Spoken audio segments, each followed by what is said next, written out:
O Boa Noite Internet é um oferecimento seu, você, porque apoiando o Boa Noite Internet em boanoiteinternet.com.br/assine, que você ajuda a gente a seguir aqui contando histórias.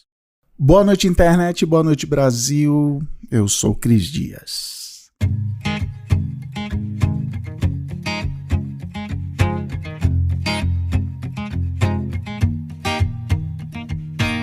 Quem aí lembra, ano passado, aqui no Boa Noite Internet, quando eu falei que eu apareci na capa de um livro que é muito importante para a história da comunicação digital do século XXI inteiro, do professor Henry Jenkins. O livro se chama Cultura da Convergência. Pois é, lembra? A editora me convidou para falar alguma coisa sobre o livro, para colocar na capa. E lá estou eu, entrei para a história, imortalizado. E esse foi o livro que lançou para o mundo o conceito de Transmedia Storytelling. Vou botar o link na descrição aí do episódio para o livro. Se você não pegou, é a sua chance.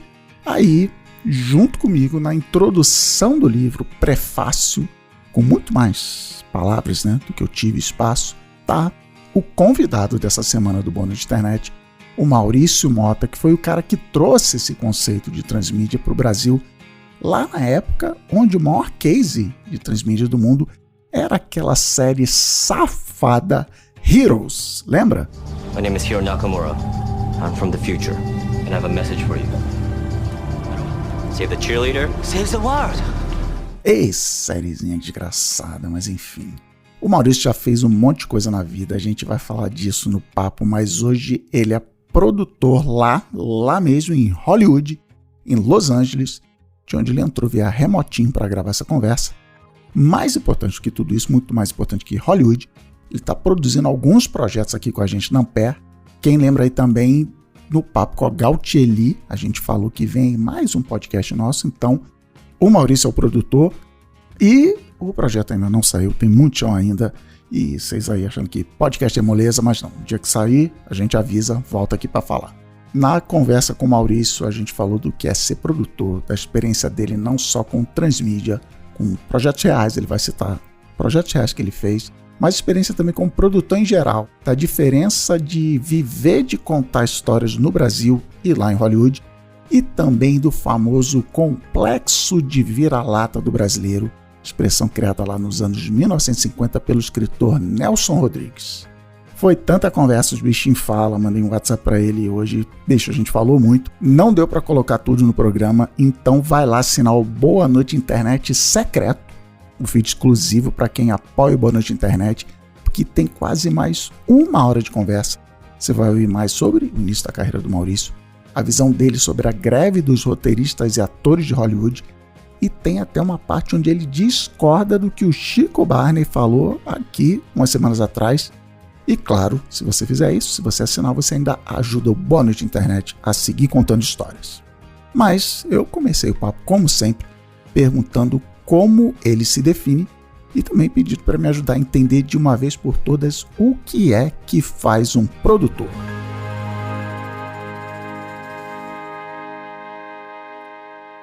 Então, Maurício, muito bem-vindo oficialmente agora. Eu gosto de começar as conversas aqui perguntando para a pessoa qual é o seu crachá, quando você vai se apresentar, quando você vai se definir, sua microbio do LinkedIn, ou entrevista no Jornal Nacional, o que vai aparecer ali embaixo do seu nome? Cara, essa é uma pergunta complicada, mas eu vou tentar... Eu acho que tem vários, na verdade é essa, infelizmente e infelizmente, né? Eu acho que à medida que a gente for aprofundar esse papo, algumas vezes é causador de confusão, outras vezes é empreendedor de economia criativa, outras vezes é produtor, outras vezes é hacker da cultura pop. Eu acho que muitas vezes nós, enquanto produtores independentes, temos que nos ver como hackers de cultura pop, porque o ecossistema é um ecossistema muito complicado, muito viciado, cheio de gato gordo. Mas geralmente é isso, geralmente empreendedor da área de economia criativa. Eu acho que essa é a maneira mais simples, porque engloba outras coisas com que eu faço, com que eu lido, né? Então... Não, boa. Mas eu gosto também de... A gente é meio que obrigado a fazer aquela... como você começou, como você chegou nesse mundo. Mas antes de chegar nessa parte, eu queria que você me ajudasse a entender... Porque uma das suas respostas foi produtor.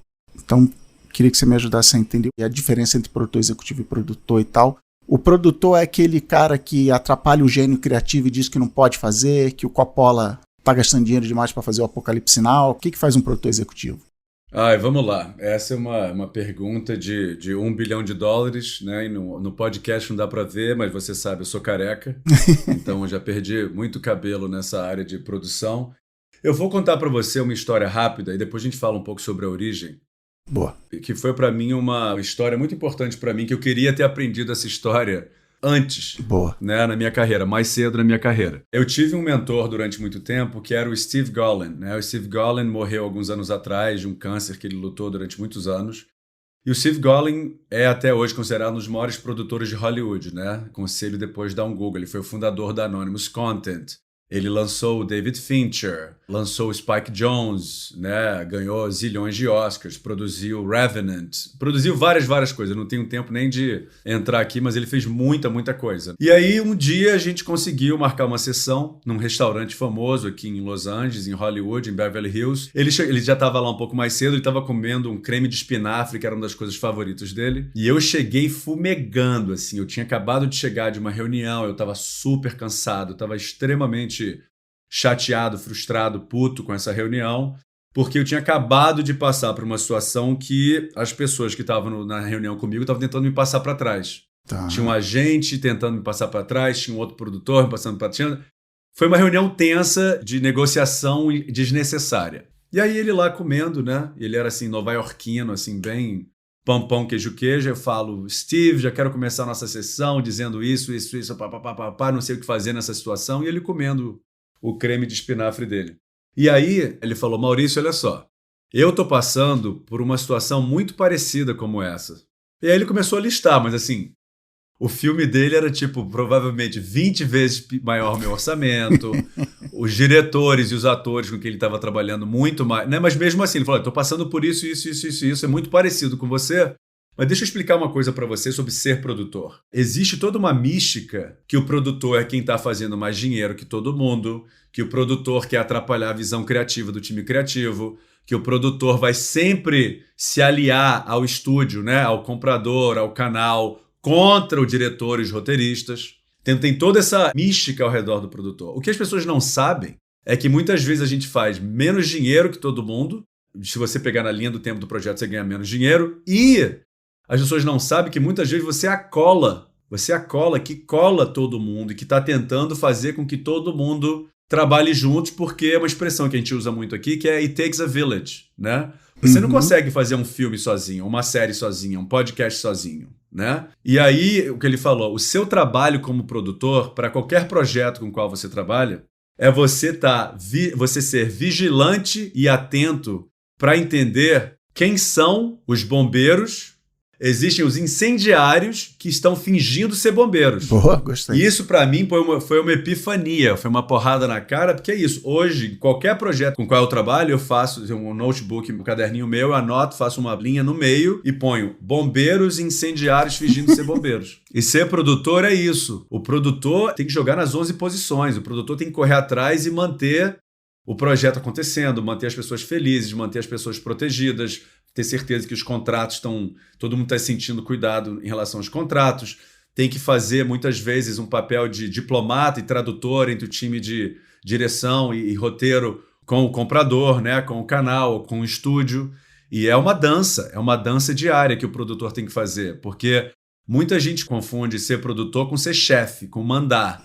E ser produtor é outra parada, né? Envolve liderança, envolve abrir mão de certas coisas, é uma coisa muito de diplomacia. Enfim, tem uma coisa também muito terapêutica do produtor. Você tem que ser meio terapeuta. Sim, sim. Então, não sei se isso ajuda a esclarecer ou complicar mais, mas não é fácil, não. Mas, ao mesmo tempo, é um privilégio que a gente paga as nossas contas contando histórias, né? Então, não vou reclamar, não.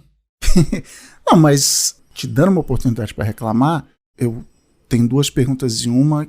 A pergunta termina com por que você escolheu o produtor, né, de dentista a atirador de elite, qualquer profissão do mundo, como é que você foi parar em produtor?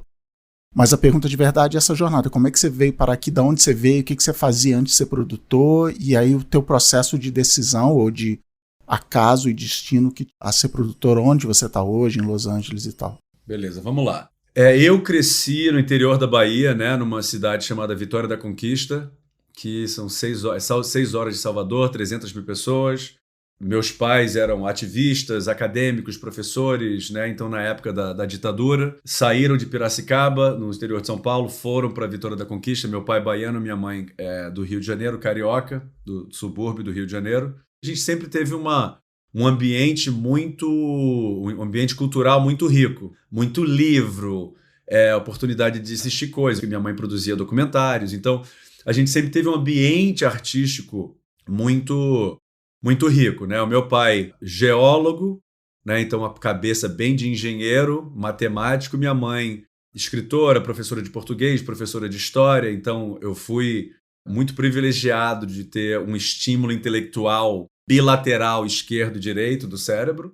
E foi muito interessante esse processo de descoberta da sua pergunta, de quando eu decidi virar produtor, porque eu sabia que eu vinha de uma família materna de escritores, artistas, jornalistas, etc. e tal, mas como a gente morava no interior da Bahia, a gente ia para o Rio, né, duas vezes por ano para férias ou para ver familiares, etc. e tal.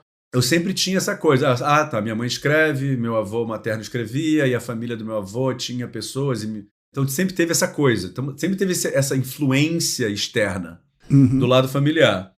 E a gente tinha, né, a gente morava numa casa, num bairro chamado Inocope, em Vitória da Conquista, e a gente tinha uma sala de jantar, e tinha uma foto em preto e branco, linda em preto e branco, do que eu imaginava ser do meu avô materno. E o meu avô materno morreu um ano depois de eu ter nascido, então eu nunca tive esse contato com ele, mas tinha um contato muito próximo da família do meu pai, porque os meus avós paternos estavam vivos, né, eram vivos. Então eu tive essa outra referência. A minha avó materna morava no Rio de Janeiro, né? E eu falava com ela. Isso era a época do telefone, lembra? O telefone caríssimo para fazer ligação, etc. e tal.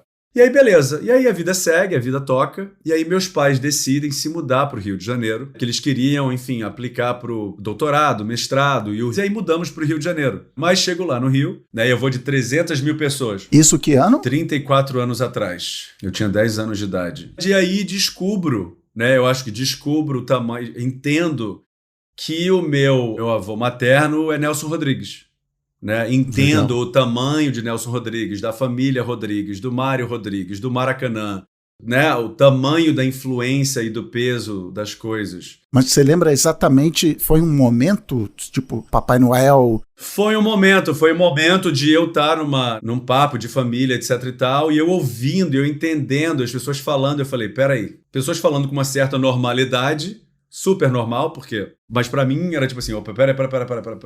E eu lembro o dia que isso aconteceu, mas também nesse mesmo contexto da conversa, eu descobri que Nelson Rodrigues teve 2 tuberculoses, que ele não foi reconhecido totalmente na carreira dele, que ele ralou, que ele teve muita dificuldade em vários momentos da carreira dele, né? Tudo isso eu fui descobrindo. Eu também via a minha mãe tendo que ter vários empregos diferentes para escrever os livros dela. E aí o que é mais interessante dessa trajetória que eu tô te contando é que lá atrás, voltando ao que falei daquela foto linda preto e branco, que eu achava que era de Nelson Rodrigues, na verdade era de Karl Marx.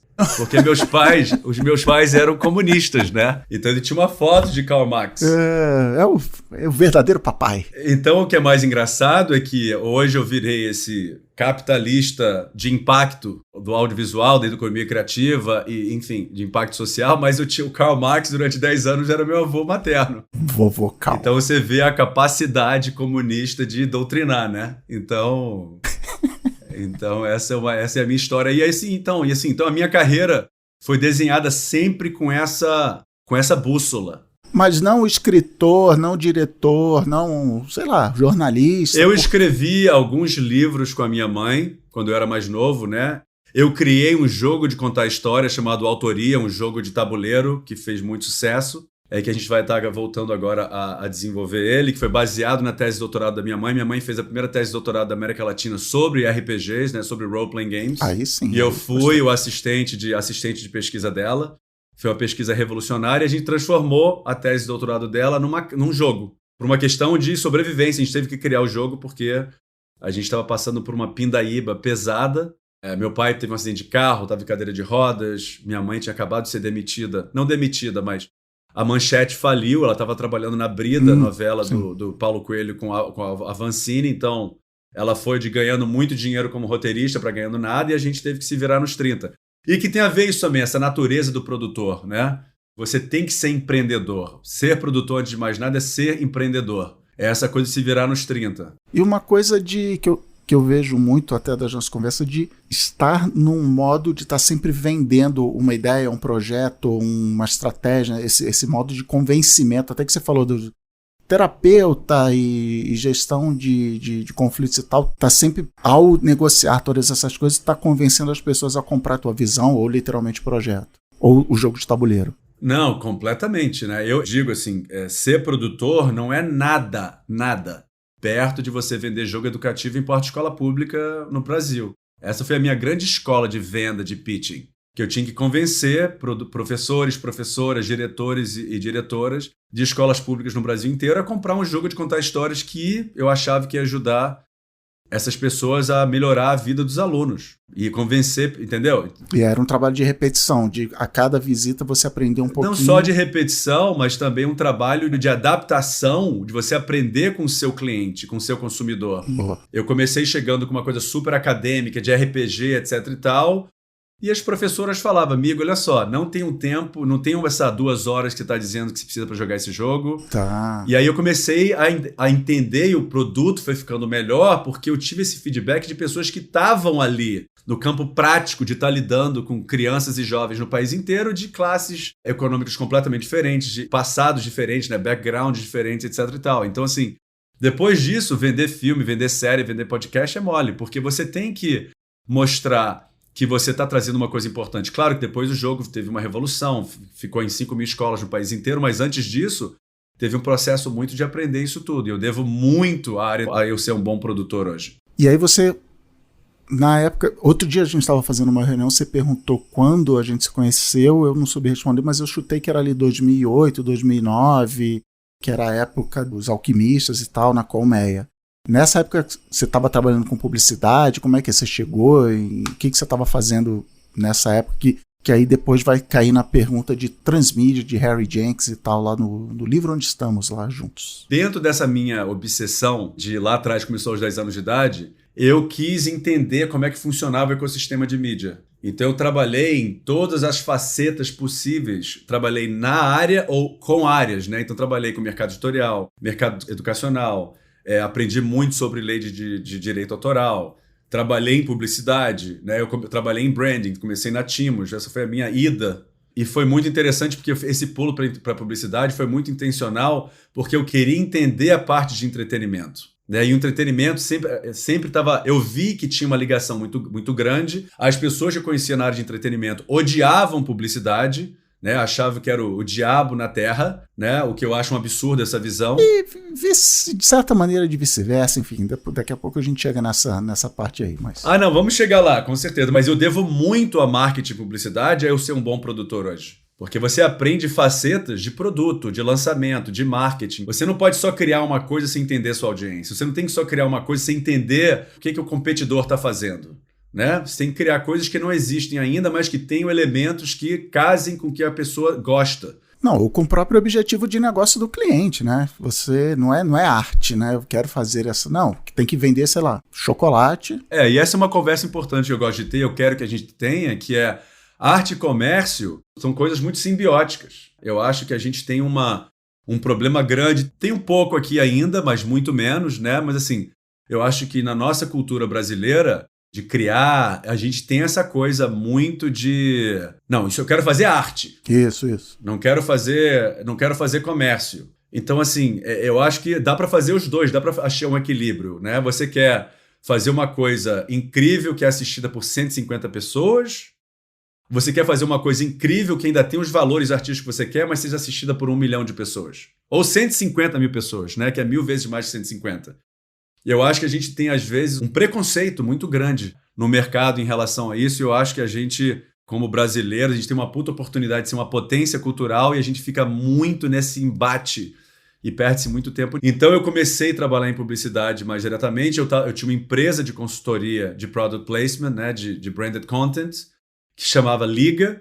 Branded Entertainment, e aí a gente começou a trabalhar muito nessa interseção, agências de publicidade, clientes, produtores, roteiristas, diretores, e foi muito legal porque eu fiz grandes amizades nesse processo. Não sei se foi nessa época que a gente se conheceu, mas, por exemplo, o Paulo Camossa, que estava na UMAP, a gente se conheceu nessa época, ele foi o primeiro cara a acreditar na empresa. Mas aí, fast forward, né, acelera um pouquinho aí na história, eu estava trabalhando na área de planejamento da FNASCA e recebi uma mensagem de uma divisão dentro do MIT Media Lab, que era o Conversus Culture Center, que eles estavam fazendo um evento chamado The Futures of Entertainment e queriam me convidar. Eu queria participar do evento, para participar do evento e tá lá, etc e tal. Eu falei, cara, incrível, né? Vamos fazer acontecer. Era 2 semaninhas, aí eu fui falar com o meu chefe na FNASCA se rolava da empresa pagar para eu ir, né? Porque eu podia lá estar representando, etc e tal. Isso aí. E aí, não podemos, porque a gente já tem um outro evento, não podemos pagar isso pra você, mas você pode ir a custo próprio. Eu, vai lá. Fudido e mal pago, não tava com grana, tava recomeçando a minha carreira depois de parar de ser tido empreendedor. E, enfim, uma filha pequena, já tava divorciada, ela morava no Rio, então tinha custo de viagem. Então, assim, eu tinha que tomar muito cuidado com grana. Aí, cara, de novo, a sanha empreendedora, e aí eu comecei a ligar para amigos meus jornalistas e comecei a vender uma pauta, que é, vou pro MIT cobrir esse evento chamado Futures of Entertainment, aqui estão todas essas pessoas fodonas estavam palestrando lá. Vou entrevistar esse cara aqui, que eu acho que vai ser importante, Henry Jenkins, vou conversar com essa pessoa, tem esse cara chamado Faris Jacob, que eu acho que na época estava na Naked, e tinha uma galera de Hollywood, vendi as pautas. Eu liguei para todos os amigos e não amigos. E aí, sei lá, umas 7 pessoas.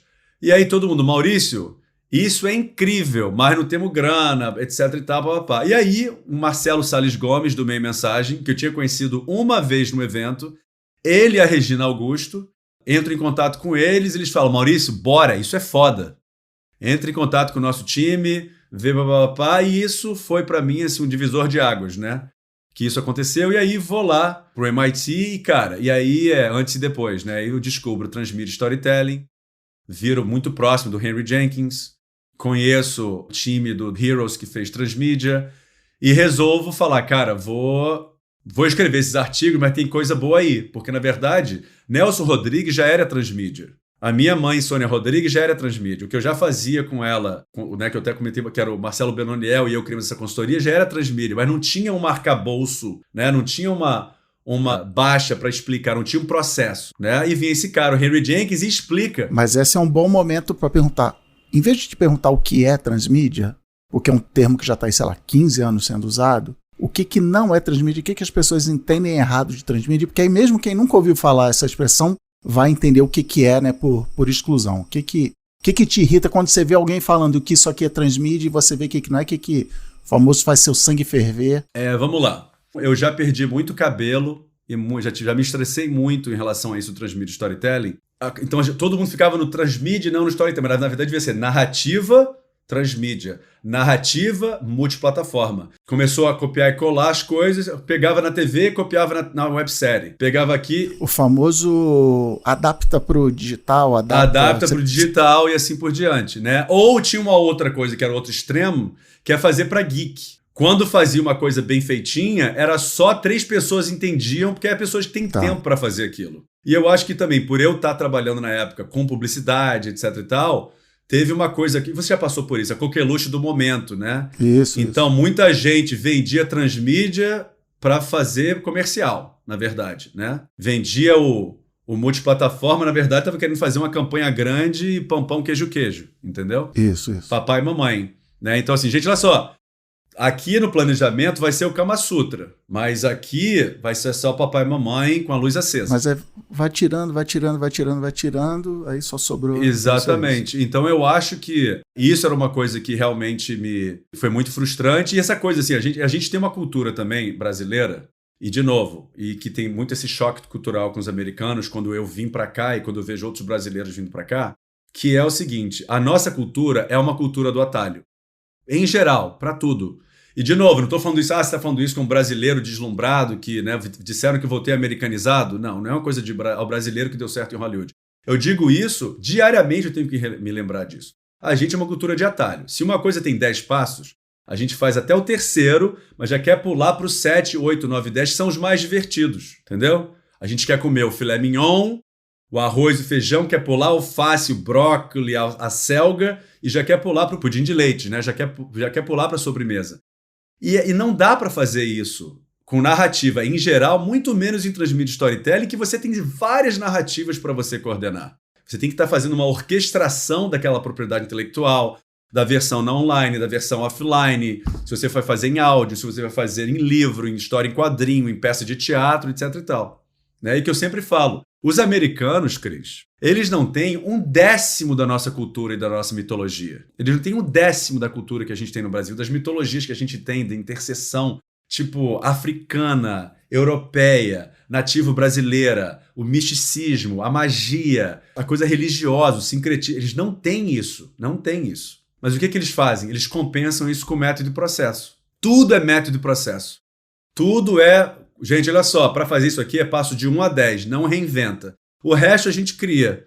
Então vamos criar aqui uma franquia baseada num deus nórdico chamado Thor. Mas não é só a cultura. Foda-se. Vou criar um universo do Thor, e vai ter o Odin, vai ter um negócio, a gente vai pegar, vai entender a cultura nórdica, que é domínio público, e vamos fazer, que se dane. E vou botar um australiano para fazer, ou neozelandês, para fazer o Thor. E que se foda. Entendeu? Aí depois foi brilhante, trouxe o Taika Waititi, que é neozelandês, para fazer.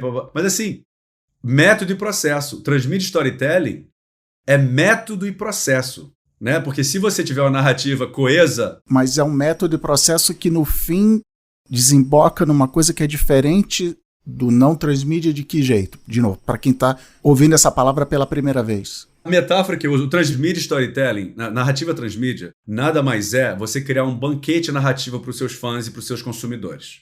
Esse banquete, você tem que fazer as compras do supermercado baseados quais são as pessoas que vão comer, quanto dinheiro você tem e quanto tempo elas têm para comer o seu banquete. Banquete, para mim, é mais de um prato, tá? Sim. Passou sim, de um prato, tem mais 2 opções, aí vai montando. Você tem grana para fazer um banquete de 15 pratos, você faz um banquete de 15 pratos, mas você tem que entender que a Ana só gosta de salgado e o Cris só gosta de agridoce. E se tem 15 mil da Ana e 50 mil Cris dias, você tem que calcular aqui como é que você vai calcular para essas pessoas. É um banquete.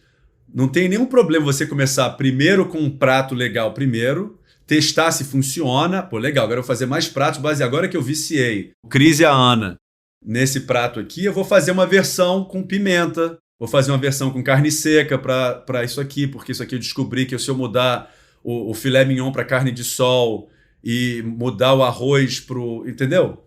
Essa que é a questão. E tem a questão da narrativa que é a mais importante, assim, qual é a narrativa que você está contando, né? E se as pessoas querem mais dessa narrativa, certas narrativas são suficientes você parar por ali, né? Então você tem que criar, você tem que entender qual é o tamanho da sua narrativa e se ela funciona numa plataforma só e em outras plataformas.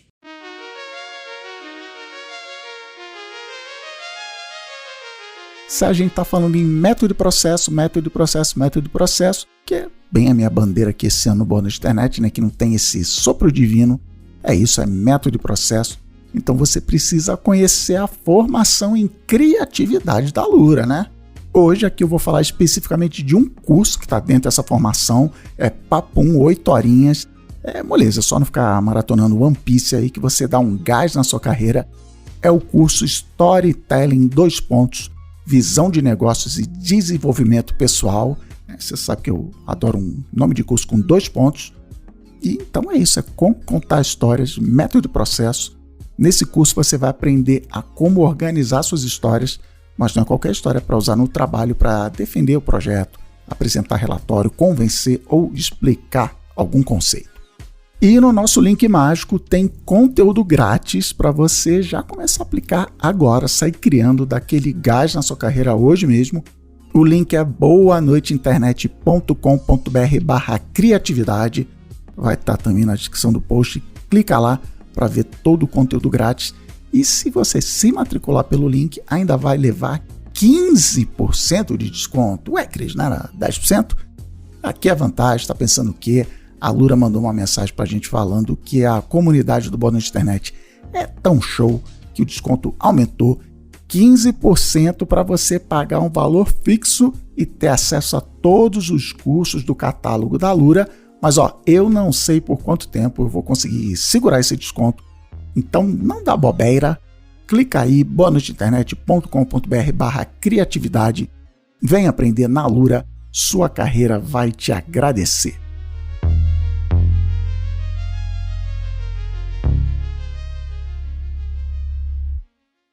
E tem essa visão, tem uma visão meio McLuhan de entender a vocação de cada plataforma. Quadrinho, um bom quadrinho conta a história desse jeito, uma boa televisão conta a história daquele outro jeito, podcast disso, e não simplesmente pegar o roteiro de um filme, e adaptar, ou tirar o vídeo e chamar de podcast. Ou fazer uma versão chata, né? Ou dar um exemplo concreto, até pra galera entender, né? Foi um projeto que foi uma coisa assim, uma referência mundial, que é o Whistler's High, né? Que foi uma série, primeira série TV com um elenco todo latino, e que foi desenhada desde o início como plataforma transmídia. E foi desenhada usando o método e o processo do Henry Jenkins, que levou em consideração o quê? Narrativa, audiência, plataformas e, por último, mas não menos importante, quais são os fãs desse gênero.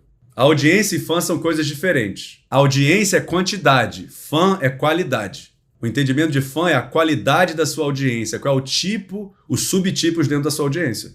Então a gente desenhou uma série de TV, desenhou uma websérie sobre comida mexicana saudável, uma websérie sobre um concurso de dança, criou um vlog da menina que está grávida, então você acompanha a gravidez dela, criou o website do high school, então você tem um site da escola de ensino médio como se fosse real.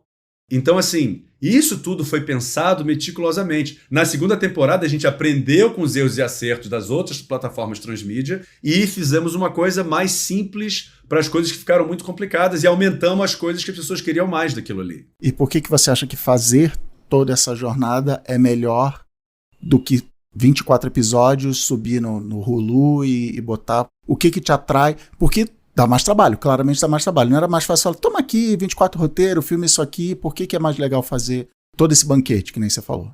Essa é uma ótima pergunta, Cris. Nem tudo vira banquete. A gente podia ter feito só a série, mas a gente sabia que a audiência estava com fome de mais coisas. A gente sabia que essa audiência era ávida com SMS, ávida com Twitter, ávida com YouTube, ávida com Vine, quando era o Vine no início. A gente criou, na verdade, um banquete para ajudar o prato principal, né? A gente botou todas essas coisas ao redor do prato principal para as pessoas assistirem a série também. Teve gente que descobriu a série via o transmídia. Boa.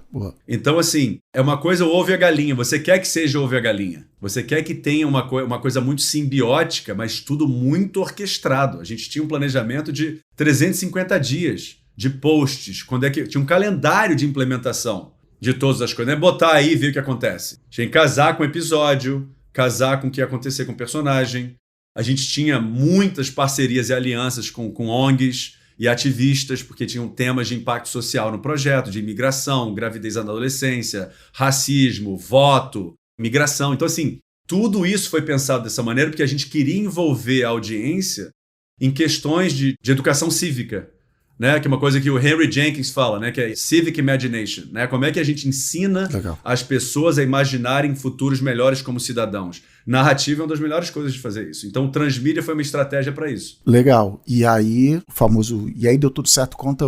A primeira coisa que para mim prova que deu certo é que teve mais de uma temporada, né? Então, deu no quê? Cara, é muito bom que você está falando isso, Cris, porque eu acho que, às vezes, a gente acha que eu sempre falo isso quando estou desenvolvendo uma série, né? Que é assim, gente, olha só, legal, como é que isso aqui vira 2, 3 temporadas? Isso.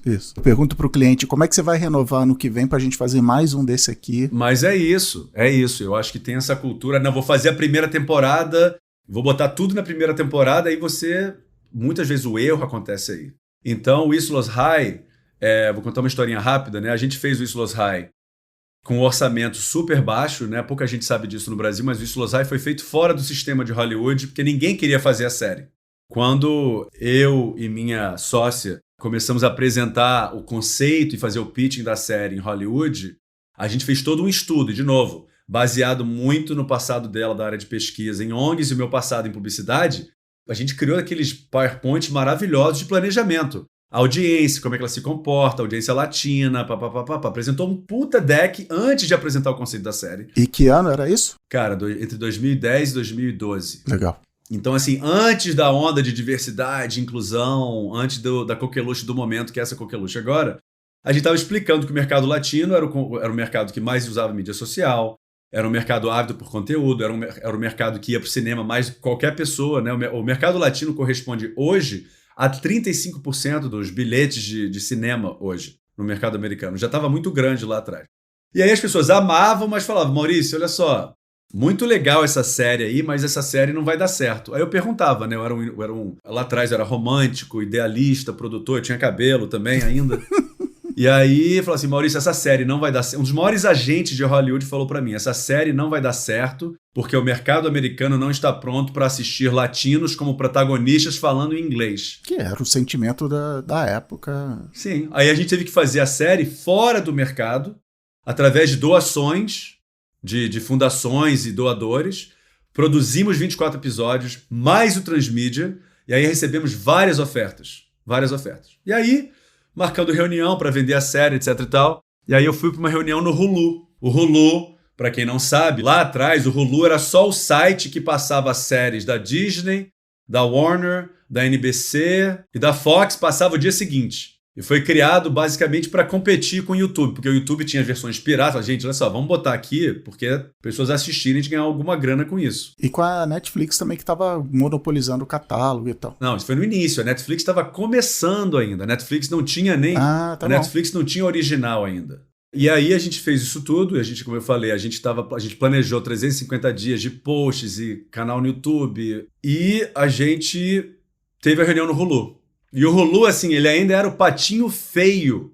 Patinho feio até dos donos, dos 4 donos. Sempre tinha um rumor, tinha algumas fofocas que ia ser vendido, etc e tal. E eu vou para uma reunião sexta-feira, 5 horas da tarde, com um cara. E era um dos 3 executivos latinos no Hulu. Só tinham 3 executivos latinos. E aí eu sento com ele, Rodrigo Mazon, que depois foi para Netflix e hoje está no canal de streaming da Televisa. E aí eu apresento o trailer do Islos High para ele. E aí mostro dados também, de novo, meu passado de publicidade. A audiência latina é a que mais cresce em mídia e consome pra caramba e tá com fome de conteúdo, papai, e mostrando cenas da série. Aí ele assiste e fala, caramba, cara, que incrível. Muito legal isso. Onde é que você descobriu todos esses dados? Falei, não, a gente criou uma metodologia, né, que usa dados de pesquisa de mercado, papapá. Ele falou, que legal. Quando é que vocês vão filmar essa série? Eu falei, como assim? Isso aqui é um clipe que você usou clipes de outras coisas, né? Eu falei, não, a gente filmou essa série. Aí eu tinha uma bolsa, parecia um filme B, filme de segunda categoria, 2 latinos numa mesa e eu com uma bala preta, com uma sacola preta, botei na mesa, com 12 DVDs. Eu falei, não, eu trouxe os DVDs para você assistir. Aí ele falou, peraí, vocês filmaram a série? Enfim, a gente filmou, e tem um plano todo de transmídia, de marketing. Ele falou, mas peraí. Vocês filmaram a série, mas quem é o estúdio? Quem comprou? Aí eu falei, porque eu vim do mercado brasileiro também, né? Que o canal e o estúdio são a mesma coisa. Boa, verdade. E aí eu falei, a gente foi o estúdio? Aí ele falou, ok, vocês são malucos, mas beleza. Vamos fazer o seguinte, deixa eu assistir a série, falar com a minha chefe, e a gente devolve para você daqui a uma semana. Aí 3 dias depois ele volta e fala, Maurício, queremos fazer uma oferta pelo Islos High. E aí o que é muito louco, pela pesquisa que a gente tinha feito, a gente sabia que a audiência que a gente queria falar, que eram jovens, não só jovens latinos, mas jovens em geral, eles estavam aqui, né? Estavam vindo para cá, assistindo no iPad, no telefone. Era vídeo online, lembra quando falava vídeo online? Sim. Não existia streaming ainda. A palavra binge watch não existia ainda, tá? Isso era 2012. E aí, cara, eles fazem uma oferta pelo projeto. A oferta era a pior oferta das outras ofertas que a gente tinha recebido. Que beleza. Mas eu sabia que eu precisava muito deles. Por quê? Porque todas as ofertas que a gente recebia dos outros canais, eles iam botar a nossa série na meia-noite, assim, no horário da meia-noite que ninguém ia assistir, não ia fazer marketing. Ia ser tudo no tradicional, ia ser na TV e não online. E eles também tinham um modelo de graça, né? Eles tinham um modelo de assinante e um modelo de graça. Sim. Com comercial online. Aí eu falei, cara, temos que aceitar esse pessoal do Hulu, mas aí eu fui lá, aí eu, enfim, não tinha agente, não tinha empresário ainda, só tinha advogado. Vou pra reunião com o Hulu e levo uma folha de papel com todas as ofertas. Tá. Eu falei, gente, olha só, essas aqui são todas as ofertas que eu recebi. A de vocês é a pior. Se vocês melhorarem, a gente pode conversar, mas assim, eu não posso... E eu queria muito com o Hulu, porque eu sabia que eu precisava muito deles, né? E aí eles fazem uma oferta, a oferta ainda é a pior das piores, eu falo, gente, olha só, vamos fazer o seguinte? E aí, de novo, volta ao meu passado com publicidade, negociação de mídia, entendimento de internet, entendimento do digital, etc e tal. Eu falei, olha só, vamos fazer o seguinte. Tem 3 coisas que você der para mim, eu aceito e a gente não precisa negociar mais. A primeira coisa é a seguinte, eu não quero seu dinheiro, eu quero você continuar sendo dono do projeto, da propriedade intelectual, e eu quero fazer 50% na publicidade com você. Legal. A segunda coisa é que eu não quero pedir permissão do seu departamento de marketing, pedir autorização para fazer coisas diferentes ao redor da série. Ele falou, você pode me dar um exemplo? Eu falei, por exemplo, eu criei aqui uma rede de escolas públicas latinas nos Estados Unidos inteiro que eu quero botar o site da escola ficcional no computador dos jovens. Eu não quero pedir permissão para você em relação a isso.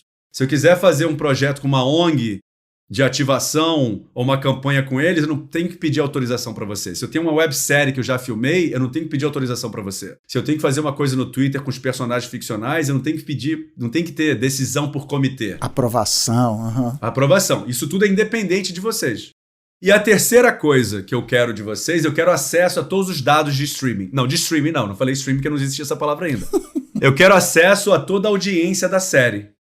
Porque eu quero calcular o impacto social da série. Quero calcular o impacto, né? Porque eu queria, de novo, uma coisa que eu aprendi muito com um dos meus grandes mentores aí no mercado brasileiro, que é o Orlando Lopes, que foi meu cliente na Unilever quando eu estava na New Content, que é você entender impacto, não é só ROI, né? Não é só o retorno do investimento. Assim, você tem que entender os números para você ter insight sobre isso, né? Eu aprendi muito isso com o Orlando e, para minha grande surpresa, eles concordaram com as 3 coisas. Não, eles devem ter falado, me dei bem, o cara... Com certeza. Tentaram mudar o contrato muitas vezes, depois não conseguiram. E aí, cara, aí lança-se a série, né? Eles tinham botado nada de marketing, tipo, só tinha $20 mil de marketing, compraram 4 bus doors, que só rodavam na área leste, na zona leste de Los Angeles, porque a série é East Los High. Então vamos fazer o que foi completamente... Oi? E a gente que tinha que criar, a gente que criou, os nossos designers que criaram o outdoor, porque eles não tinham ainda um time de originals, né, para fazer projetos originais. Aí lança a série e a gente fazendo o nosso transmídia. A gente mobilizou mais de 30 ONGs para divulgar a série, botar os personagens, criou site, várias coisas que a gente fez de ativação. E aí 2 semanas depois o Rodrigo Mazon, me liga. E assim, eu não tinha escritório ainda, tudo trabalhando de casa. Ele me ligou, eu tive que me esconder no armário, porque o vizinho estava fazendo alguma coisa no quintal, o jardineiro, sei lá, fazendo barulho, eu estava escondido no armário. E aí ele fala, Maurício, ele estava muito sério, Maurício, eu quero falar uma coisa meio séria com você. Aí eu falei, Cris, fudeu, acabou. Fudeu. Isso. Síndrome de impostor bateu, não existia essa expressão ainda, né? Mas era isso que tinha acontecido. Meu coração batendo. Descobriram a verdade agora. Ele liga pra mim e fala, Maurício, olha só, vamos falar uma coisa séria com você. Daqui a 5 minutos, os nossos advogados vão te mandar um e-mail. Aí eu falei, caraca. Aí eu calculando assim, tipo, quanto é que é a passagem pra voltar pro Brasil? Nossa, é tipo o chefe fala assim, não vai embora sem falar comigo. Eu falei, tô demitido, já pega a carteira de trabalho. É isso. Aí eu falo, claro. Aí ele falou assim, Maurício, olha só, eu tô te ligando porque a nossa carta, a gente vai mandar uma carta pra você do nosso jurídico, querendo renovar a série pra 2ª temporada, acabaram de bater o Grey's Anatomy no Hulu. Toma essa, Shonda. Aí eu, oi? E eu já era mega fã da Shonda, uma grande amiga, já trabalhava na série. Eu falei, peraí. Eu falei, não, a gente sabia que a série ia bem, mas vocês explodiram. A gente teve mais assinante entrando no serviço pra assinar, pra poder assistir a série, etc. Então vamos fazer a 2ª temporada. Maneiro. E aí, o resto é história. A série durou 5 temporadas. A série ainda é assistida por milhões de pessoas. Grandes talentos saíram do East Los High. E eu digo pra você que deveu muito ao Transmídia, porque muitas pessoas descobriram através de outros pontos de contato da série. E é claro que a série acertou no zeitgeist, que era coisa das pessoas não estarem se vendo na TV.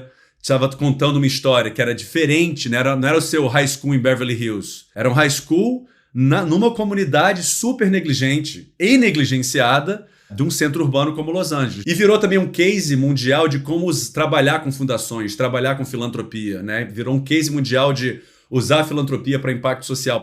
Mas assim, a gente foi considerado um dos responsáveis pela queda de gravidez adolescente nos Estados Unidos. Porque a série tratou sobre isso de uma maneira muito orgânica. Animal. E falou de tudo. Falou de aborto, falou de continuar com a criança, falou de camisinha, falou de pílula. A gente falou sobre tudo. A gente não disse o que fazer. Não, e falou de namorar, de levar chifre, de intriga, de talarico. Mas aí eu te pergunto o seguinte. Não, você tem que ver o Animatrix e ler o quadrinho e entrar no Twitter, ou como é que funciona a série, como uma série qualquer, que abriu meu aplicativo de streaming aqui e tá passando lá, ou eu preciso desse dever de casa para entender, para me divertir, para me conectar com Ótima pergunta, Cris. O Isso Los High já foi pirateado em mais de 100 países no mundo inteiro. Esse é o ROI verdadeiro. Não, e assim, a gente usou dados de pirataria para vender a série em outros países. A série já foi vendida em mais de 20 países legalmente. Porque a gente falou, gente, olha só, estão pirateando essa série, compra a série, tem audiência para você, né? Assim, eu sou muito... Isso também foi um dos grandes problemas do Transmídia no início, que é o que eu falei, né? Transmídia para geek. Que é, olha só, gente, às 11h59 da noite, Legal. vai ter um SMS obscuro no celular do personagem do filme, que se você conseguir pausar, usar uma lupa e mandar um SMS, etc e tal, você vai ganhar a pista de quem matou. Fudeu, não pode fazer isso. Então, hoje, você assistir o Isso Los High no Globoplay, você vai ter uma experiência completamente plena daquele prato principal. Se você for para as outras plataformas, você vai, putz, cara, olha só, o Jacob e a Maia estavam se pegando ali na cozinha e eles falam que querem fazer uma websérie, mas você não sabe se eles fizeram. Quando você vai na websérie, estão eles lá se pegando, super sexy, botando guacamole na boca um do outro e usando azeite ao invés de gordura, porque é mais saudável. Mas você não pode forçar as pessoas a fazerem isso, entendeu? Então é uma coisa aditiva, mas o prato principal tem que ser satisfatório. Legal.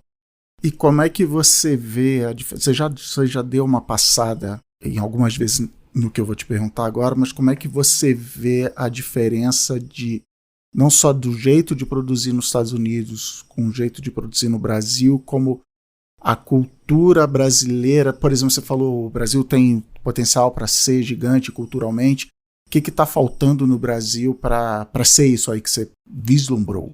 A gente tem a famosa síndrome de vira-lata. É verdade ou mito? Cris Dias fazendo perguntas complicadas, cheia de casca de banana. Mas eu vou entrar. Entra por aqui, ó. Joguei uns negocinhos no chão aqui. Você vem caminhando por aqui, por favor. Tipo, jogou caixa de banana, jogou aqueles preguinhos dos ninjas, jogou, eu vou ter que... Vamos lá. Cara, vamos lá. Vamos começar do começo para essa sua pergunta, né? Volta ao que eu falei de método e processo. Eu acho que falta vergonha na cara. Acho que falta vergonha na cara em todos nós enquanto brasileiros. Eu acho que a gente fica muito no pequeno, na minúcia, fica muito em coisas muito, em picuinhas, na minha opinião, que é essa picuinha artística. A picuinha artística é uma coisa clara para mim, que é tipo assim, gente, olha só, você quer fazer arte? Beleza. Se você quer fazer arte, então para você fazer arte, você tem que combinar qual é o orçamento que você tem para arte. E quais são os objetivos que você quer com a arte? Você quer experimentar? Legal. Então, para experimentar, o orçamento é X. E, gente, eu falo isso para qualquer tipo de orçamento, né? Que eu odeio essa mentalidade, dinheiro bom e dinheiro público. Dinheiro público é dinheiro bom porque vem do nosso bolso. Então, eu acho que falta uma questão da gente escolher as nossas lutas. Método e processo é muito claro, né? Assim, método e processo. Vamos tentar reinventar a roda. Vamos fazer o processo primeiro e a gente vira artista depois. Se você seguir o processo bonitinho de 1 a 10, você consegue ser mais artístico. Você consegue ser mais criativo. Se você faz um roteiro que é super artístico... Que a pergunta clássica de aluno desde escola de arte, até eu quando fiz escola técnica de mecânica, era, professor, mas eu quero desrespeitar as regras. Aí a resposta do professor é essa, cara, primeiro você faz nas regras, você aprende as regras, aprende o método, o processo.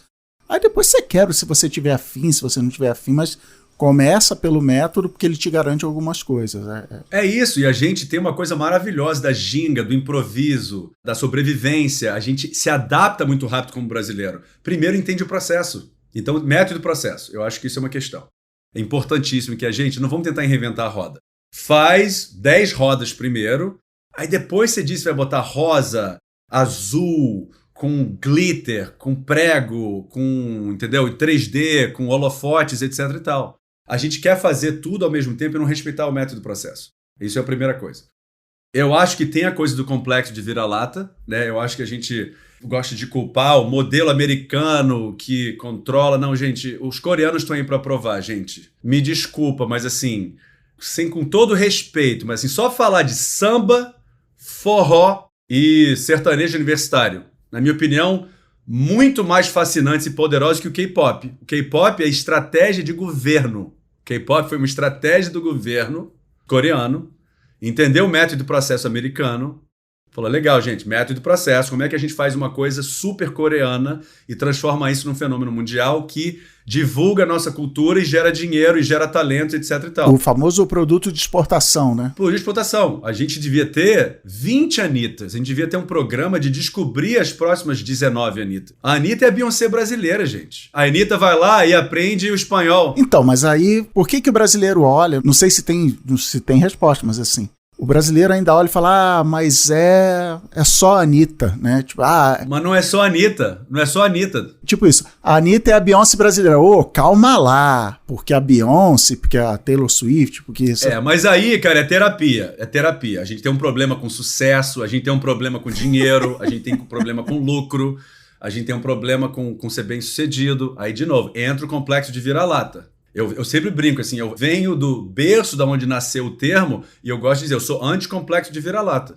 Eu sou anticomplexo de vira-lata. Por quê? Porque eu vi em tempo real uma obra incrível que não chegou no valor que merecia. E hoje, eu acho que tem aí uma outra mentalidade, que é de se entender como fazer essas coisas. E eu acho que o complexo de vira-lata é um grande problema, é um grande empecilho que não, mas olha só, é porque lá nos Estados Unidos tem mais estrutura, etc e tal. Não, gente, é muito mais difícil fazer as coisas aqui para certas coisas. E, de novo, a gente tem superpoderes que os americanos não têm. Por exemplo, eu estou desenvolvendo um projeto de filme, que eu cresci na Bahia, eu vou fazer um Ocean's 11 que se passa no São João, na Bahia. O São João é uma das maiores plataformas narrativas. Eu vejo, por exemplo, o pessoal do Sua Música, né, que é uma puta plataforma no Brasil de streaming, que eles estavam 10 anos à frente de todo mundo, entendendo essas bolhas de conteúdo musical que estavam rolando, e os caras fazem todo ano o maior São João do Brasil online. E a gente fica pensando, indo na grama mais verde do vizinho americano, ou do vizinho inglês, etc e tal. Gente, a Inglaterra é o quê? 20 vezes menor do que o Brasil, gente. A gente tem uma cultura no Brasil que é uma cultura de produção, e que tem a ver com a cultura do atalho. O que é isso? Que é... Tem uma ideia, já quero produzir. Foi o desserviço que o Glauber Rocha fez. Que ideia na cabeça e câmera na mão. Não, amigo, peraí. Ideia na cabeça, tem que sentar, organizar a história, entender a audiência, desenhar os arcos. Aí depois você põe a câmera na mão. Filme de TikTok é outra parada. Aí vale a pena ideia na cabeça e câmera na mão. Custo zero. Agora, a gente vê uma cultura de produção. Mas até no TikTok a galera tem mais planejamento do que faz parecer, do que as pessoas acham, né? Os TikTokers... Não, claro, eu tô dando um exemplo muito pedestre aqui. Você tá certíssimo. Até os tiktokianos fazem uma coisa bem planejada, mas assim, a gente tem uma cultura de produção, que vem também do subsídio, que eu acho importante que a gente tenha subsídio no audiovisual, mas assim, graças a Deus mudou para a gente ter mais cultura de desenvolvimento, que assim, quer fazer esse projeto, desenvolve primeiro. Pesquisa, roteiro, desenvolve o roteiro, melhora o roteiro, faz mentoria com os bons roteiristas. Por quê? A gente já queria produzir, aí fica ruim. Claro que fica ruim. Você não elaborou a narrativa, você não pesquisou a sua audiência, você não fez ou você fez igual um filme que já foi feito, porque você não fez o dever de casa, entendeu? Então assim... É muito difícil, a gente tem que mudar essa mentalidade de só querer produzir e não querer fazer o dever de casa. Entendi. E dá trabalho, e dá muito trabalho. Entre outras coisas, a resiliência. Né? Nelson Rodrigues não virou Nelson Rodrigues só porque ele era um gênio. O cara escrevia pra caralho. O cara tinha 5 empregos todo dia, escrevia peças de teatro à noite. O Stephen King escreve pra caralho. Você tem que ir aprimorando, você tem que afiar suas garras. E método e processo é que faz isso. Assim, aqui eu falo, uma coisa que eu lembro quando eu trouxe, tem um livro maravilhoso chamado Homens Difíceis. Difficult Men, que é um livro maravilhoso americano, que um cara chamado Brett Martin analisou as maiores salas de roteiristas da terceira era de ouro americana. Sopranos, Justified, Breaking Bad, blá, blá, blá. Do Sopranos. Aí eu, romântico, idealista, falei, cara, vou comprar os direitos desse livro vou traduzir para o português. Fiz um projeto com a Aleph, que a Aleph já tinha feito Cultura da Convergência, que, aliás, aqui um jabá bom. Isso. A nova edição com frase do Cris Dias na capa. Piado, fiquei até arrepiado. E introdução, né? A introdução de Maurício Mota. E aí, a Aleph, pô, a capa linda, papapá, e eu falei, legal. Trouxe, junto com o Rio Content Market, quando a Carla Esmeralda era curadora, trouxemos um dos criadores do Game of Thrones, brother. 1.000 pessoas na sala, conseguiu o Sebrae investiu, o Sebrae Rio de Janeiro investiu em dar um livro para cada participante do negócio, ok? Beleza? Aí o cara dá uma puta palestra, papapá, todo mundo lê o livro, aí começam os projetos a chegarem, todo mundo achando que já é showrunner, amigo. Lê o livro. Ah, sim. Beleza, aí eu aprendi a minha lição. Ano seguinte, no Rio Content Market de novo, já com a Escola de Séries, que é uma incubadora de projetos que eu tenho, com a Sônia Rodrigues, minha mãe, e que também com a Ana Cecília Springenfeld. E aí eu trouxe uma roteirista, showrunner, chamada Erica Green, maravilhosa, afro-americana, fodona, que tinha acabado de fazer o How to Get Away with Murder com a Viola Davis, para falar sobre isso. E muita gente do ano anterior, que já estava achando que era showrunner, foi pro mesmo painel. Aí eu fiz uma perguntinha, Cris Dias, pegadinha. Olha só. Perguntinha, caixa de banana. Eu falei, Érica, você chegou a showrunner, etc. Então você pode explicar pra audiência quantos níveis você teve que passar pra virar showrunner? Aí ela começa, Cris Dias, a quebrar um a um do Writer's Assistant. Tem 8 etapas, amigo, pra você virar showrunner. E aí as pessoas começam a descer na cadeirinha da palestra, assim, tipo, deprimindo. Por quê? Porque achou que showrunner é só ideia na cabeça, escrever. Não, galera. Você virar showrunner, você tem que quebrar muita pedra, comer muito cocô. Não é de sofrer, mas você tem que aprender o método e o processo. Você tem que passar por todas as etapas. Então, assim, existe uma questão importante de se conversar sobre isso. E, de novo, quando você junta isso ao complexo de vira-lata, fudeu. A pessoa se acha gênia, incompreendida, tá no Brasil, aí se frustra porque queria fazendo uma coisa nos Estados Unidos. Quando eu vim pra cá, cara, com um currículo razoável. Eu vim pra cá com um currículo razoável. Trabalhando na Globo, trabalhando na New Country, Grupo Nilcon. Tipo, realizei coisas suficientes na minha carreira. Pessoas viram o meu currículo e falaram, cara, que legal, Maurício. Tá vendo aquela fila ali com 130 pessoas? Toma aqui a sua senha, 131. Eu não acredito em meritocracia, tá? Só pra gente deixar isso super claro. Eu acho a meritocracia uma falácia. Mas eu acho que você tem que entender as bases do jogo pra você mudar o jogo, né? Eu falo muito isso aqui pros meus para as pessoas que eu dou mentoria aqui nos Estados Unidos. You have to play the game to change the game. Você não pode querer transformar basquetebol em lacrosse se você não sabe jogar os dois jogos bem.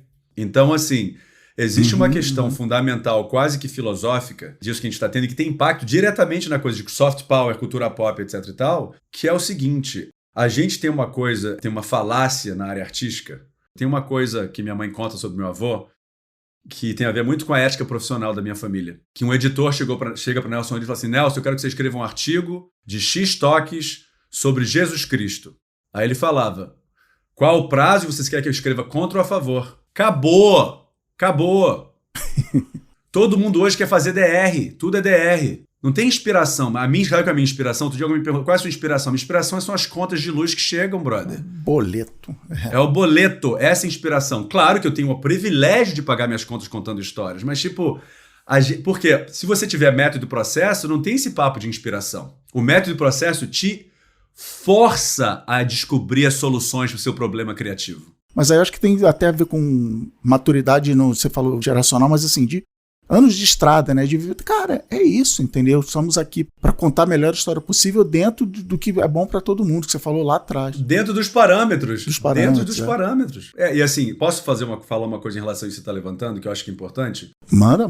Eu acho que tem uma questão importante, né? Que a gente tem um mito, que eu chamo o mito da intuição. O mito do sexto sentido. O mito do... Os anjos do sopro divino. Sopro divino. Uma coisa que a gente não entende... E eu entendo o seguinte, eu entendo que eu acredito piamente, nós somos antenas. Nós somos canais do Zeitgeist. Eu acredito piamente que o Zeitgeist está no ar, não é à toa que a gente sente e vai. Mas uma coisa que a gente não entende, que intuição, para mim, o que eu aprendi na minha carreira, trabalhando com educação, trabalhando com MIT, tudo, com várias referências. O que eu entendi que intuição não é essa coisa do gut feeling que a gente tem. Intuição é o casamento perfeito entre lógica e repertório.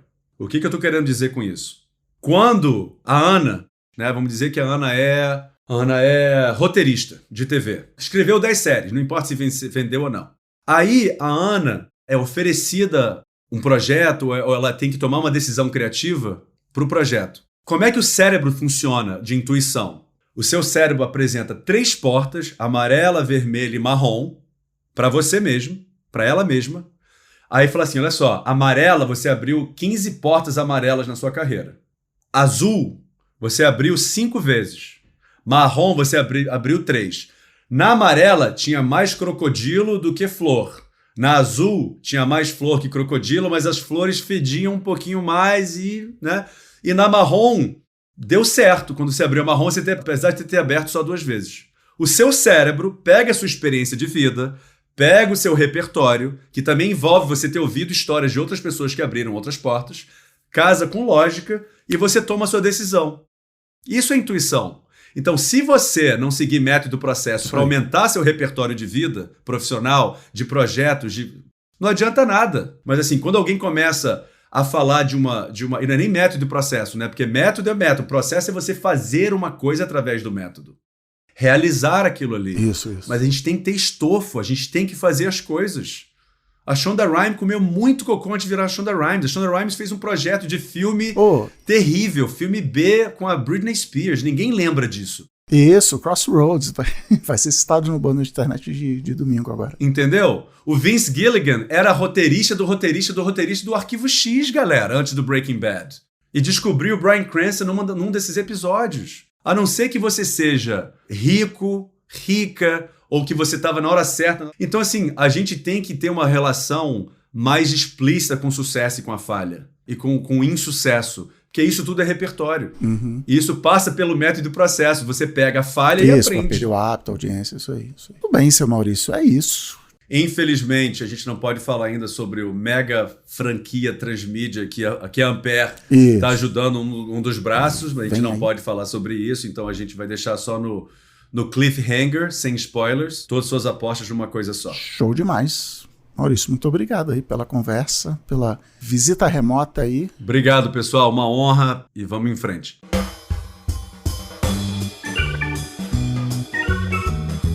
É, internet Hollywood, baby. É isso aí. Bom demais o papo. Obrigado aí mais uma vez ao Maurício pela participação remotinha, nosso enviado especial direto do Tapete Vermelho.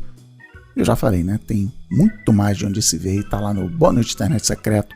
Só pra quem apoia, só pra quem acredita nisso aqui que a gente faz. E vem pra onde? Pro mundo de vantagem do Boa Noite Internet. Com newsletter exclusiva, com feed secreto, com acesso VIP ao Discord.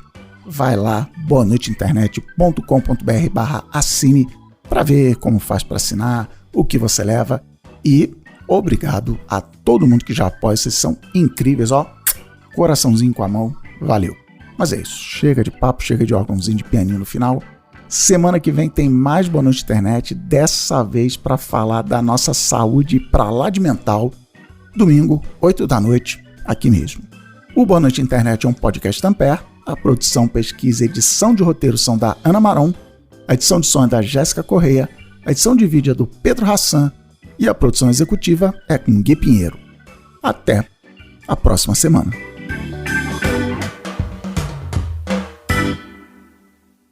Ampere.